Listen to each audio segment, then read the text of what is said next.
Imagine a man who seemed invincible, a young king who transformed a small kingdom in Macedonia into a colossal empire, vaster, faster, and more relentless than any before him. This man was Alexander the Great. By the age of 30, he had crushed Persia, marched through the Egyptian desert, climbed mountains in Afghanistan, and crossed deadly rivers into the jungles of India. Wherever his soldiers set foot, kings fell, cities surrendered, and history itself was rewritten. But what about Rome? Alexander the Great conquered half the world, yet he ignored Rome. Why? Fear? Strategy? Or something even deeper? That still young city, almost irrelevant in Alexander's time, which would one day become the greatest empire of the West, was never touched by his legions. It never tasted the bitter fury of his wrath.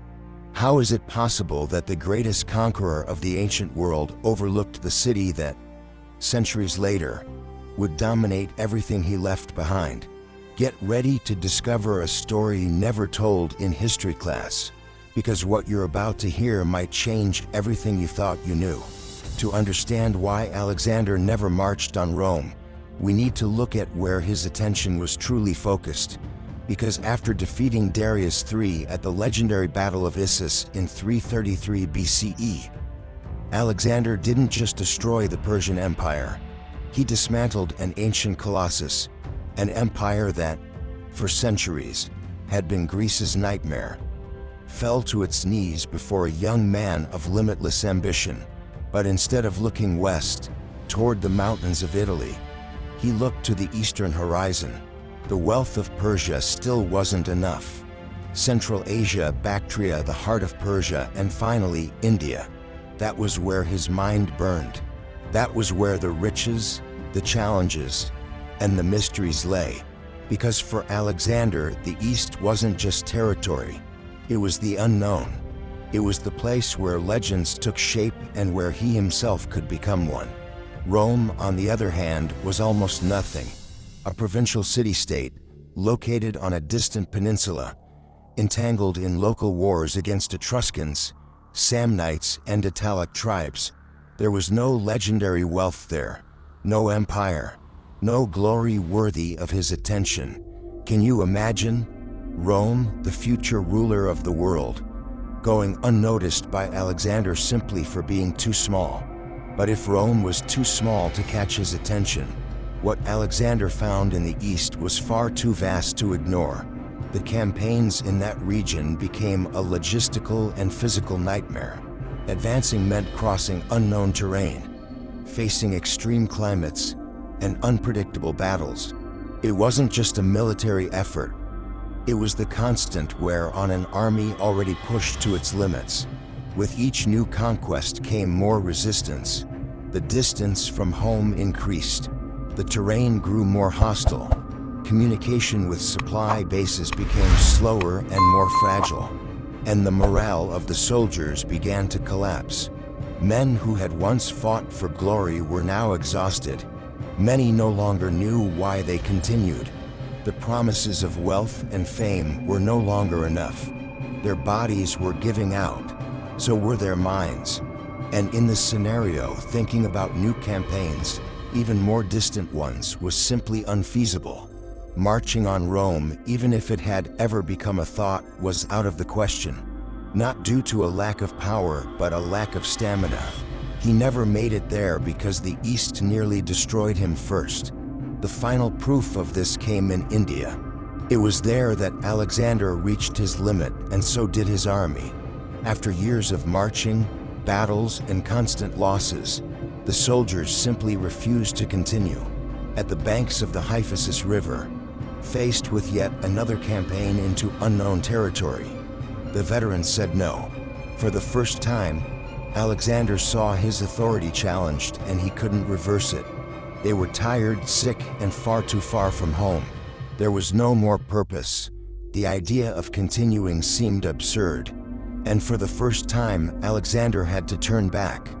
Not because of an external enemy, but because of the exhaustion of his own army. That moment marked the end of the conquests, and it reinforces why Rome never entered his plans. Alexander was not stopped by another empire, but by the consequences of his own ambition. From that point on, the priority was no longer conquest, it was control over what had already been taken. In 324 BCE, Alexander decided to return to the center of the empire in an attempt to reorganize everything he had built. The territory was vast, difficult to govern, and was beginning to show clear signs of instability. Enormous distances separated provinces that had little in common. Communication was slow, internal conflicts were growing, and Alexander's own generals were beginning to compete for influence. Alexander needed to rule. His focus had completely shifted.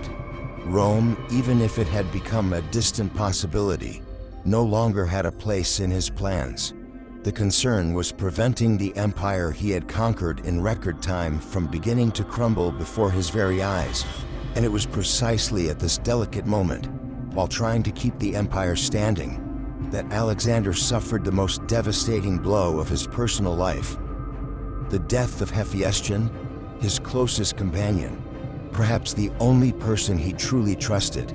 The loss deeply shook his emotional stability. Alexander went into mourning like never before. He ordered a grand funeral, declared Hephaestion a divine figure, and plunged into a state of visible instability. The leader who once seemed invincible was now fragile, inside and out. Not long after, his own body began to fail. Fevers became constant. His deliriums intensified. It is believed that he contracted typhoid fever, worsened by years of extreme physical exhaustion. His health rapidly deteriorated, and in 323 BCE, at the age of 32, Alexander died in Babylon. He left no clear heir. He never consolidated his rule, and he never took a single step toward Rome. The greatest conqueror of the ancient world was defeated by the weight of his own empire. In the end, Alexander didn't need to be defeated in battle to leave the path open. He fell before he could go far enough. And it was precisely that space that Rome knew how to occupy perfectly.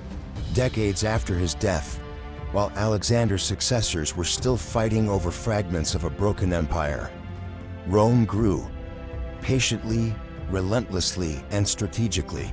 Over time, it not only became the greatest empire of the West, but also conquered the same lands that once belonged to Alexander. Now I want to hear your opinion. If Alexander and Rome had clashed directly, who would have won? Which legacy speaks louder in history?